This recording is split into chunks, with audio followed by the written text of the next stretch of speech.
Hey guys, আসসালামু আলাইকুম। ঈদ মোবারক সবাইকে। ঈদ উল ফিতরে অনেক অনেক শুভেচ্ছা ও ভালোবাসা রইল। আজ পবিত্র ঈদের দিনে আমরা আল্লাহর নামে একটি পশু কোরবানি দিয়েছি। আসলে মনে খুবই কষ্ট লাগছিল, তারপরও কিছু করার নেই। এটা আমাদের মুসলিমদের একটা ধারাবাহিকতা। অনেক খারাপ লাগছিল যখন এই ভিডিও ক্লিপটা নিচ্ছিলাম। খারাপ লাগলেও এখন আর কিছু করার নেই, কারণ এটা তো আল্লাহর নামেই দিয়েছি অ্যান্ড আমাদের সব কিছু তো আল্লাহর জন্যই।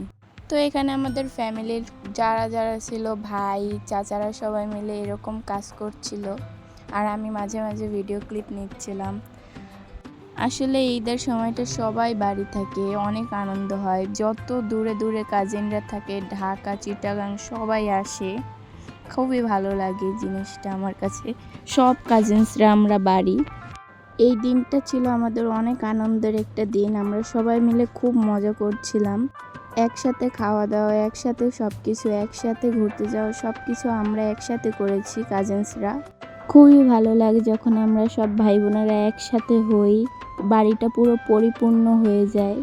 কাজের জন্য হোক বা অন্য কিছুর জন্য আমরা সব ভাই বোনেরা এক এক ডিস্ট্রিক্টে থাকি। কাজের ব্যস্ততার জন্য সবার তো আর একসাথে এরকমভাবে বাড়ি আসা হয় না, কিন্তু এই ঈদের মুহূর্তটায় আমরা সবাই চাই একসাথে কাটাতে। আমাদের মুসলমানদের বছরে দুটি উৎসবই আসে, এক হচ্ছে ঈদ উল ফিতর, আরেকটি হচ্ছে ঈদ উল আজহা। এই তো গত 3 মাস আগে ঈদ উল ফিতরটা গেল, আর এখন ঈদ উল আজহা চলে আসলো। ঈদ উল ফিতরের সময়টা আমরা অনেক ঘোরাঘুরি সাজগোজ নিয়ে ব্যস্ত থাকলেও ঈদ উল আজহাটা কিন্তু যায় আমাদের অনেক ব্যস্ততার মধ্য দিয়ে, আর এই ব্যস্ততার মধ্যেই অনেক আনন্দ আছে। এই যে দেখেন, সবাই একসাথে কাজ করছে, অনেক দিন পর, অনেক বছর পর সবাই এক হয়েছে, সবাই একসাথে কাজ করতেছে। এটাই তো একটা আনন্দ, তাই না? এর চেয়ে বড় আনন্দ আর কিছু হতে পারে বলে আমি মনে করি না। যাই হোক, সবাই কাজের ফাঁকে ফাঁকে একটু খাওয়া দাওয়া করে নিচ্ছিল, তারপর আবার কাজ করছিল। এই দিনটা অনেক কাজ থাকে আসলে। তো আলহামদুলিল্লাহ, সবই আমাদের পরিকল্পনা মতোই হয়েছিল আল্লাহর রহমতে।